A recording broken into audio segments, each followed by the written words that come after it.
Aujourd'hui, nous allons voir l'importance de savoir bien s'entourer et de gérer ces mauvaises nouvelles qui nous arrivent. On se rejoint à côté.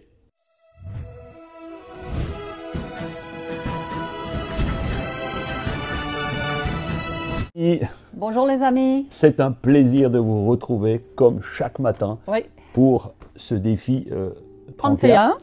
Et nous sommes au jour 25. Waouh! Alors si vous reprenez en cours aujourd'hui, n'oubliez pas que vous pouvez revenir sur les épisodes précédents. Peut-être vous êtes là sur cette chaîne pour la première fois. Donc déjà, je vous invite à vous abonner. Mais aussi, vous pouvez faire ce défi avec nous. 31 proverbes, 31 jours. Chaque jour, nous lisons ensemble un proverbe et vous aurez quelques explications. Alors sans plus tarder, chapitre 25.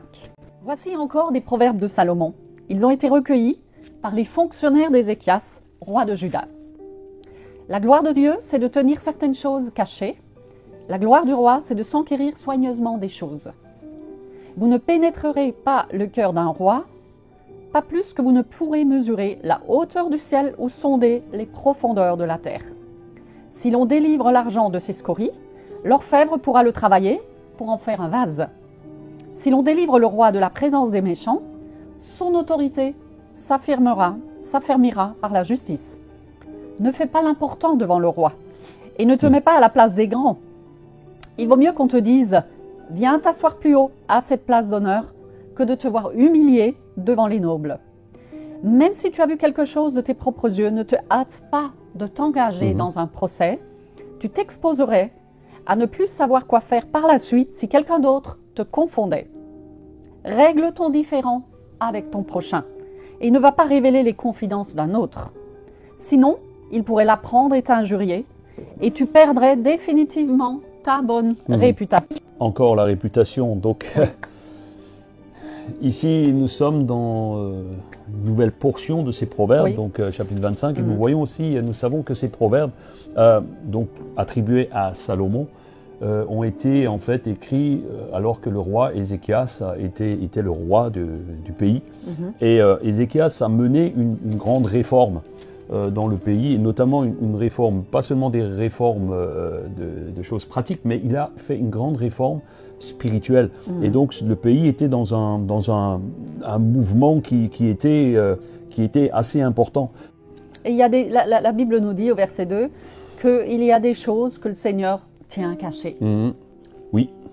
Donc en fait, c'est des choses que Dieu sait, il n'y a que Dieu qui les sait. Oui. Et Dieu nous cache certaines choses. C'est pourquoi nous ne comprenons pas toujours tout. Il y a des amis qui parfois nous posent des questions. Ils disent oui, mais si Dieu, pourquoi ceci, pourquoi cela? Malheureusement, nous n'avons pas réponse à tout. Toutes les réponses. Nous n'avons pas toutes les réponses. Seul Dieu connaît ses réponses. Et en fait, cela nous montre aussi la transcendance divine de Dieu. C'est quelque chose qui ne nous appartient pas, mais qui seul appartient à Dieu. D'ailleurs, il est dit que la gloire d'un roi, c'est de s'informer ce que le peuple fait. Oui. La gloire d'un peuple, ce n'est pas de s'informer ce que fait le roi. En fait, l'important, c'est de s'informer que si ce roi qui est en place, c'est un dirigeant d'un pays, il a bien entendu le désir que son peuple soit bien dirigé, qu'il ne souffre pas, qu'il soit dans de bonnes conditions de vie. Pour cela, il a aussi besoin d'avoir connaissance de tout ce qui se passe dans son royaume. Donc il s'informe, et il ne suffit pas de s'informer, mais si l'on s'informe de ce qui ne va pas dans le peuple, l'important pour le roi, c'est d'essayer d'y remédier, de mettre des choses en place. Alors, je voudrais vous encourager à ne pas toujours chercher, parce que la Bible nous dit que nous ne pouvons pas connaître ou sonder le cœur du roi, comme nous ne pouvons pas sonder. Nous pouvons, à travers les Écritures, connaître Dieu, mais nous ne pouvons pas sonder les profondeurs, ni d'un roi. Pas tout. Voilà, l'Écriture nous encourage à sonder les profondeurs de Dieu, mais pas de les juger. Vous savez, on voit trop de situations, parce qu'il y a des intérêts supérieurs à ce que Dieu veut, des intérêts supérieurs au roi, au gouvernement. Méfiez-vous de Radio Bistrot. Et aujourd'hui, Radio Bistrot, ce n'est plus l'image du bistrot avec une table, un verre de rouge dessus. Non, Radio Bistrot, aujourd'hui, c'est tous les réseaux sociaux, c'est Facebook, Instagram, toutes sortes de réseaux qui distillent des choses qui ne sont pas forcément ni à la gloire de Dieu, ni surtout pas à la gloire du roi. Et je reste convaincue qu'un dirigeant, quel qu'il soit, que ce soit un gouvernement, que ce soit un patron, lorsqu'il prend une décision, il la prend toujours en connaissance de cause. Et au moment où il la prend, il pense que c'est la meilleure des choses, des décisions à prendre. Après, des fois, la suite nous révélera que c'était peut-être pas forcément, mais au moment où il la prend vraiment. C'est ce que nous dit ce verset 4 et 5, enlever toutes les scories. Vous savez, l'entourage du roi est extrêmement important, l'entourage que notre entourage, en tant que dirigeant, mais vous êtes tous dirigeants de quelque chose, ne serait-ce que de votre vie, ne serait-ce que de ce que vous vivez, votre famille. Dans votre entreprise, sur vos lieux de travail, vous avez une importance, vous avez un rôle à jouer.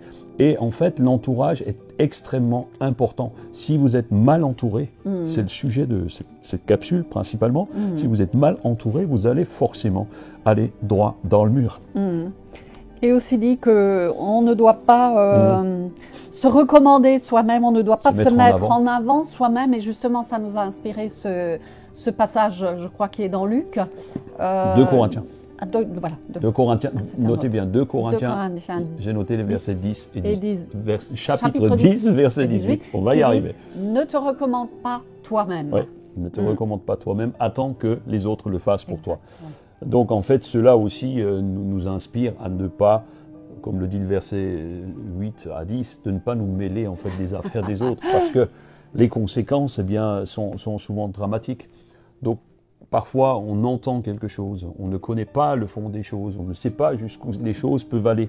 Et en fait, ne vous mêlez pas des affaires des autres. Mais, comme il est dit dans ce dicton français que tout le monde connaît, balaye bien devant ta porte. Aujourd'hui, en ce moment, je vois à l'extérieur des feuilles qui tombent, les feuilles mortes. Alors avant de regarder chez mon voisin, est-ce qu'il a bien balayé ses feuilles, je vais d'abord prendre le balai, ou ma femme. Et on va les balayer. C'est ce qu'on a fait ces jours-ci. Voilà, donc, et aussi régler vos différends. Et là, j'aimerais te poser une vraie question.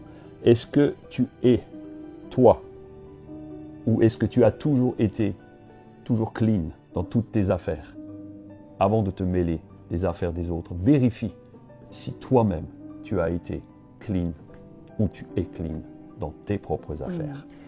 Et je dirais même, oui, on ne doit pas se mêler des affaires des autres parce qu'on n'a jamais l'ensemble des informations. Exactement. On a une partie des informations. Donc, soyons sages. Lisons la suite. Verset 11. Des paroles justes dites au bon moment sont comme des abricots d'or avec des ciselures d'argent. Un avertissement donné par une personne sage et reçu d'une oreille attentive est comme un anneau d'or et une parure d'or fin. Ouais. Comme la fraîcheur de la neige au fort de la moisson, tel est un messager fidèle pour celui qui l'envoie. Il réconforte son maître. Celui qui se vante de sa libéralité sans rien donner fait penser aux nuages amenés par le vent et qui n'apportent pas la pluie. Tout d'abord, de bonnes paroles, des paroles douces, dites à propos, au bon moment, à la bonne personne, vont avoir un impact incroyable. Un impact incroyable. Lorsque tu as quelqu'un en face de toi qui est dans une situation compliquée, plutôt que de l'accabler, bam, tu vas lui donner une parole gentille. Tu vas lui dire, je suis avec toi. Je sais aujourd'hui que ça ne va pas bien, mais je suis avec toi.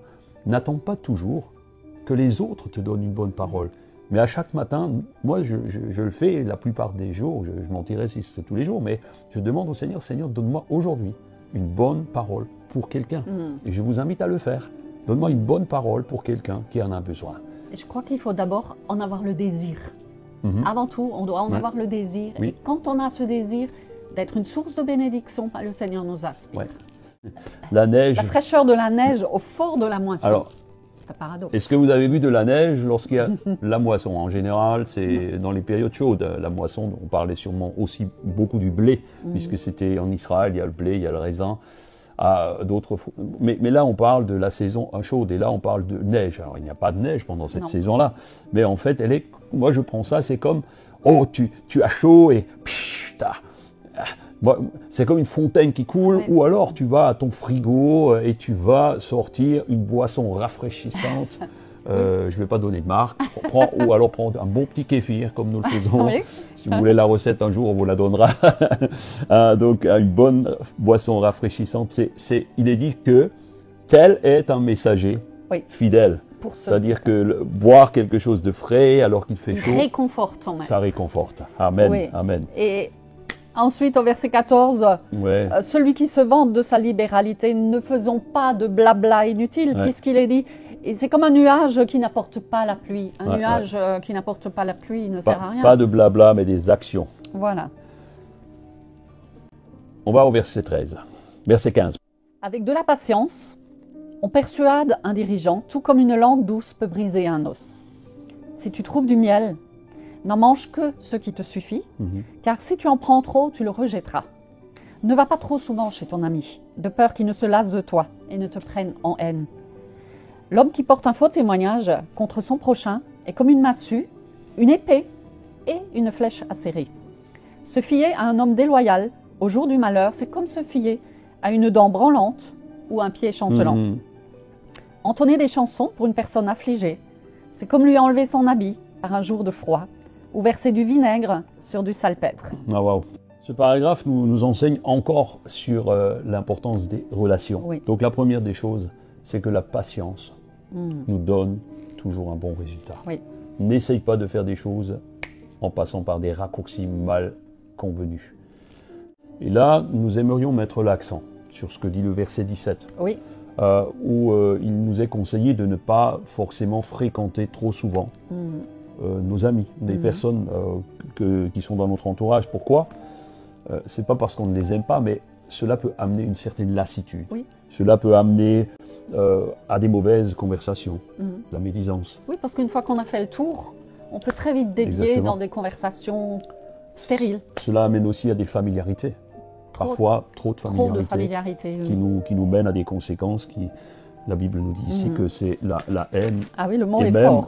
et même le rejet. Oui. Donc faisons vraiment attention à cela et aussi nous encourage la Bible ici à surveiller les relations qui sont instables. Oui. Il y a des relations qui sont parfois instables et le verset 20 nous donne une idée assez intéressante sur... En fait, il parle de salpêtre, c'est ça ? De salpêtre et d'autres versions parlent de nitrite. Nitrite. Donc, en fait, le salpêtre, il a plusieurs actions. Oui. Et lorsque l'on met du salpêtre avec du vinaigre, vous essayerez l'expérience chez vous. On aurait pu le faire, mais vous essayez. Bouillonne. Ça monte, en fait, ça nettoie. Ça nettoie. C'est comme, il est dit ici, si tu chantes une chanson à quelqu'un qui est dans l'affliction, tout dépend de la chanson. Mais si tu chantes une chanson joyeuse à quelqu'un qui est déjà dans l'affliction, c'est comme tu vas l'enfoncer encore davantage. C'est comme du décapant, puisqu'il parlait de vinaigre avec du salpêtre, c'est un décapant. C'est un décapant. Qui fait mal. Ouais. Si ton ennemi a faim, donne-lui à manger. S'il a soif, donne-lui à boire. Ce sera comme si tu lui mettais des charbons ardents sur sa tête, et l'Éternel te le rendra. Une langue dissimulatrice engendre des visages irrités, aussi sûrement que le vent du nord enfante la pluie. Mieux vaut habiter dans un coin sur un toit en terrasse que de partager la maison d'une femme querelleuse. Une bonne nouvelle venant d'un pays lointain fait du bien, comme de l'eau fraîche à une personne altérée. Un juste qui se laisse ébranler devant le méchant est comme une source aux eaux troubles ou une fontaine polluée. Il n'est pas bon de manger beaucoup de miel, mais étudier des choses importantes, voilà ce qui est important. Celui qui ne sait pas se dominer est comme une ville démantelée qui n'a plus de remparts. Nous allons mettre l'accent simplement sur 2 points ici. La première des choses, c'est qu'il nous est dit d'aimer même nos ennemis. Oui. D'ailleurs, Jésus l'a lui-même rappelé dans Luc au chapitre 6, je crois, verset 21, il me semble, 27, nous avions discuté tout à l'heure. 27, oui. Ok, je le mettrai dans le texte. Donc, aimer nos ennemis, c'est quelque chose de difficile. Ah oui, très difficile. Aimer ses amis, c'est très facile. Celui qui te fait du bien, qui vient t'encourager, qui t'apporte un cadeau, c'est facile. Mais aimer ses ennemis, c'est quelque chose de beaucoup plus difficile. Et ensuite, nous ne voulons pas nous laisser commander ou abattre par des mauvaises nouvelles. Oui. Les mauvaises nouvelles sont le poison de notre vie. J'aimerais vous dire une chose, simplement si tu commences à chasser tes mauvaises pensées, si tu commences à mettre de côté tout ce qui te vient tous les jours et tu gères cela, tu dis je ne veux pas m'attarder sur une mauvaise nouvelle, C'est ce que je fais à chaque jour. Chaque fois que j'ai une mauvaise nouvelle, je l'évacue. Faites-en de même. Oui, on ne peut pas enlever la mauvaise nouvelle, elle est là, mais on peut veiller à ce qu'elle ne nous pollue pas notre journée.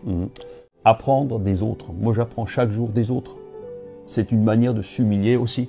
Oui. Et je peux apprendre de quelqu'un qui a 40 ans de moins que moi. Oui. Ce n'est pas un problème. Enfant, Un enfant peut m'apprendre quelque chose. Cela nous enseigne à nous maîtriser. Le rapport d'humilité dans l'enseignement est extrêmement important. Les gens qui n'ont jamais rien à apprendre ont un réel problème. Donc, mes amis, soyons toujours prêts à maîtriser les choses. Laissons-nous conduire dans des bonnes relations, que toutes les mauvaises nouvelles qui nous viennent puissent être gérées à chaque jour. Pour les gérer, il faut les déposer au Seigneur. Exactement. Eh bien, c'est ce qu'on va faire. Bien, Seigneur, merci de ce moment que nous avons passé ensemble, dans la lecture, mais aussi dans l'enseignement, parce que tu nous apprends à chaque jour à nous maîtriser. Tu nous apprends aussi à faire le discernement dans nos relations. Oui. Et nous voulons ce matin encore te bénir pour cela. Que toute la gloire, l'honneur te reviennent. Apprends-nous à maîtriser nos pensées, maîtriser nos bouches, nos paroles, à chaque instant. Tenez ferme dans votre foi, ferme dans vos décisions, vos engagements. Continuez à lire avec nous les proverbes. Amen. Et nous vous bénissons et vous souhaitons une belle journée. On vous aime. Prenez soin de vous. Prenez soin de votre âme. À demain. À demain. Ciao, ciao.